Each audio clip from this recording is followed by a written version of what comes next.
पहाड़ी से गिरे पत्थर की चपेट में आने से 74 वर्षीय बुजुर्ग की हुई मौत। ग्राम पंचायत खुमती के तोग लेक सल्ला बजानी निवासी दान सिंह पुत्र विजय सिंह उम्र 74 वर्ष घर से 2 किमी दूर सल्लाधार बकरियों को चराने गए थे। अचानक पहाड़ी से गिरे पत्थर की चपेट में आने से चोटिल होकर 80 मीटर गहरी खाई में जा गिरे, जिससे उनकी मौके पर ही मौत हो गई। ग्राम प्रधान गोपाल सिंह के द्वारा पुलिस को सूचना दी गई। थाना अध्यक्ष बलवाकोट संजीव कुमार तथा राजस्व उप निरीक्षक सुरेंद्र सिंह घटनास्थल पहुंचे, जहां मृतक के शव का पंचनामा भरा गया। सीएचसी धारचूला में मंगलवार को शव का पोस्टमार्टम कर शव परिजनों को सौंप दिया गया है। घड़दार में तटबंध निर्माण कार्य के लिए नेपाल से सहयोग का इंतजार। भारतीय लोगों ने नेपाल से शीघ्र अपने क्षेत्र से मलबा हटाने की मांग की। काली नदी में भारत के द्वारा तटबंध निर्माण का कार्य कराया जा रहा है। 9 सितंबर को नेपाल क्षेत्र में बादल फटने के बाद भारी मलबा काली नदी में आने से भारतीय निर्माण कंपनी को घटखोला के 220 मीटर क्षेत्र में काली नदी का रुख भारतीय क्षेत्र में होने के कारण फाउंडेशन आदि कार्य करने में परेशानी हो रही है। पूर्व में भारत नेपाल के अधिकारियों के बीच बैठक में दोनों देशों के द्वारा मलबा हटाने पर सहमति बनी थी। भारत के द्वारा मलबा हटाने का कार्य शुरू कर दिया गया है, लेकिन नेपाल क्षेत्र से अभी भी सहयोग का इंतजार है। भारत और नेपाल के बीच जो काली नदी में सुरक्षा दीवार है वो नेपाल के द्वारा पहले ही सुरक्षा दीवार बन चुके हैं। इसलिए अब जब भारत में सुरक्षा दीवार बनने के लिए सरकार ने स्वीकृत कर दिया है, अभी वहाँ पे काम भी चल रहा है और वहाँ पे घटखोले का जो मेन पॉइंट है वहाँ पे एक बेस बनना और एक फाउंडेशन खोदना मुश्किल हो चुका है, क्योंकि जो नेपाल में आपदा आई थी उसका पूरा का पूरा मलबा नेपाल की तरफ इकट्ठा हो गया और जिसका पूरा बहाव इंडिया की तरफ है। तो नेपाल सरकार से निवेदन भी करते हैं और नेपाल सरकार को वो मलबा जल्दी से जल्दी हटाना चाहिए, ताकि इंडिया वालों की भी सुरक्षा सुनिश्चित हो सके और इंडिया वाले भी अपना काम को कर सकें। क्योंकि जिस तरीके से बैठक हुई और बातें हुई वहाँ पे दोनों इंडिया और नेपाल की जो बातें हुई उसमें ये बातें हुई थी कि दोनों अपनी अपनी तरफ से मेलजोल करके काम करेंगे। तो आप लोग प्लीज़ निवेदन है कि आप लोग अपने जो क्षेत्र में मलबा आया है उसको जल्दी से जल्दी हटाएं, ताकि भारत में जो काम चल रहा है वो जल्दी से जल्दी हो सके और वहाँ पर जो बरसात आने से पहले धारचूला के लोग भी बचें और वहाँ धारचूला भी सेफ रहे। इसलिए आप लोग को जल्दी से जल्दी मलबा हटाना चाहिए ताकि काम जल्दी से जल्दी शुरू हो। घटखोला जो आपदा की दृष्टिकोण से बहुत संवेदनशील क्षेत्र है, जहाँ पे तो एक प्रकार से धारचूला का अस्तित्व भी उसी पे टिका है। इस बार आपदा आई तो घड़दार जो मुख्य आकर्षण का केंद्र था और भारत और नेपाल का जो प्रशासनिक बैठक हुई, प्रशासनिक बैठक में ये निर्णय लिया गया कि भारत अपनी तरह और नेपाल अपनी तरह का जो मलबा हटाएगी। लेकिन अभी भारत ने अपनी तरफ का मलबा तो हटा दिया, लेकिन नेपाल अपनी तरफ का मलबा हटाने के लिए तैयार नहीं, वो हटा नहीं रहे। हम नेपाल के प्रशासन से अनुरोध करते हैं कि भारत के नागरिकों की सुरक्षा को गंभीरता से लेते हुए जो घड़दार के पास नेपाल में जो मलबा आया है आपदा के कारण, वो मलबा हटाने का कार्य कीजिए, जिससे कि जो भारत के धारचूला में तटबंध का कार्य चल रहा है जिसमें हम खुदिला में फाउंडेशन तैयार कर सकें। भारत और नेपाल के बीच में जो काली नदी बहती है, तो इससे पहले सबसे पहले उन्होंने सुरक्षा दिया और नेपाल ने अपने और बनाई है, मगर हम लोगों ने कोई परेशानी नहीं, कोई अड़ंगा नहीं डाली। मगर अब भारत बना रहा तो उन्हें क्यों प्रॉब्लम हो रही, क्यों परेशान कर रहे? मित्र, ऐसा नहीं होता है। उन रोटी बेटी का संबंध है हमारा। हमारी बेटी नेपाल में है और नेपाल की बेटी इंडिया में है। क्या वो अपनी बेटी को सुरक्षा नहीं देखना चाहती क्या?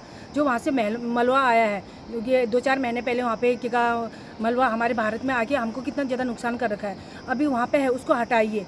क्योंकि अगर मित्र ऐसा नहीं होता है नहीं, सहयोग देना चाहिए, साथ देना चाहिए और हमेशा क्या अच्छी बातें बतानी चाहिए, नहीं कि वहाँ से पथराव करो। अगर किसी की कल के दिन कैजुअलिटी हो जाती है, उसकी जिम्मेदारी कौन रहेगा? नेपाल।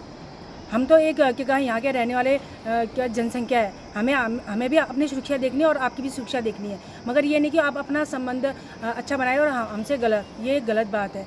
मगर मैं हम लोग यहाँ की जनताएं आपसे कह रहे हैं कि आप वहाँ से मलबा हटाइए और हमें सुरक्षित रखें। मित्र होता है सहयोग और साथ देने के लिए, नहीं कि वहाँ की आप पथराव करके इंडिया वालों को बनाने नहीं दे रहे हो। जब नेपाल में बन रहा था तो इंडिया के लोगों ने कोई भी क्या परेशान नहीं किया था, मगर अभी क्यों ऐसा, इसका आंसर हमें चाहिए।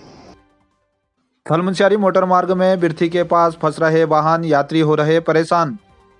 कई स्थानों पर खस्ता हाल हो चुकी थलमुनस्यारी मोटर मार्ग में आवाजाही कर रहे यात्रियों को मुश्किलों का सामना करना पड़ रहा है। बिर्थी के पास बार बार वाहनों के फंसने का सिलसिला जारी है। ऐसे में पर्यटकों के साथ ही स्थानीय लोग भी काफी परेशान हैं। बारात के सीजन में घंटों जाम लगने से दूरस्थ क्षेत्रों में जाने वाली शादियों में भी देरी हो रही है, जिसके चलते बाराती और घराती दोनों क्षेत्र के लोग परेशान हो रहे हैं।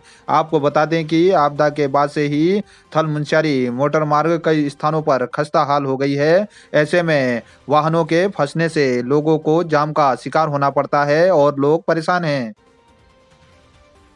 टनकपुर तवाघाट राष्ट्रीय राजमार्ग में देर शाम लगा भारी जाम, 2 घंटे से अधिक समय तक यातायात रहा बाधित।